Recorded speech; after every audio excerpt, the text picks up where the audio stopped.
আপনাদের এই এলাকায় আসতে পেরে আমি আল্লাহর শুকরিয়া আদায় করি। আমরা সামান্য জিনিস হাতে নিয়ে এসেছি। আমরা আমাদের সহকর্মীদেরকে বলেছিলাম, যাদের ঘর বাড়িতে একেবারেই নষ্ট হয়ে গেছে তারা থাকবে কোথায়? আমরা ঘরে ঘুমাবো আর তারা গাছতলায় ঘুরাবে? এটা হয় না। আমরা যা আছে তাই নিয়ে দেখি একটা কিছু করতে পারি কিনা। এটা সারা দেশেই উদ্যোগ নেওয়া হয়েছে।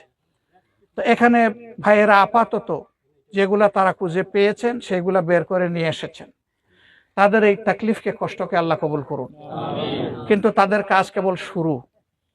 আমরা এই লুক সিলেকশনের সময় বলে দিয়েছি, আল্লাহ সাক্ষী, যে এখানে কোনো দল দেখব না, কোনো ধর্ম দেখব না, এখানে নিজের আত্মীয় স্বজন দেখব না, নিজের এলাকা দেখব না। এখানে দেখব সবচেয়ে ক্ষতিগ্রস্ত মানুষটাকে, সে যেই হোক।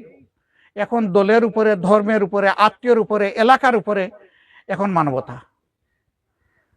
এই বাস বিচারে যদি কেউ ইচ্ছাকৃত কোনো ভুল করেন, তার যাবতীয় পাপের বোঝা নিয়ে তিনি হাসরে হাজির হবেন।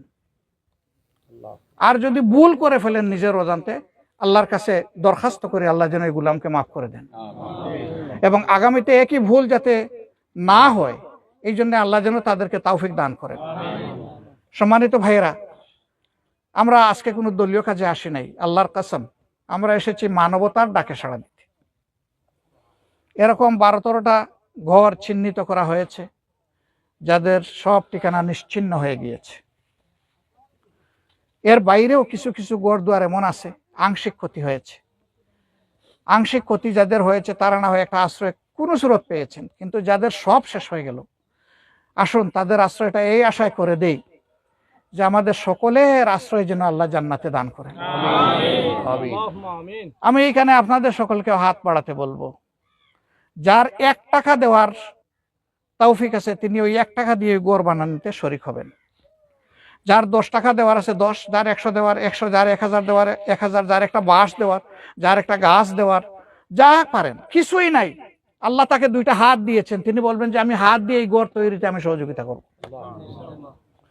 আমি আবারও বলছি, একই আশা আমার, যে আশা আপনাদেরও সেই আশা, যে এই নিরুপায় মানুষের ঘর তৈরি করে দেওয়ার বিনিময়ে আল্লাহ যেন জান্নাতে আমাদের জন্য একটু ঘরের ব্যবস্থা করে দেন।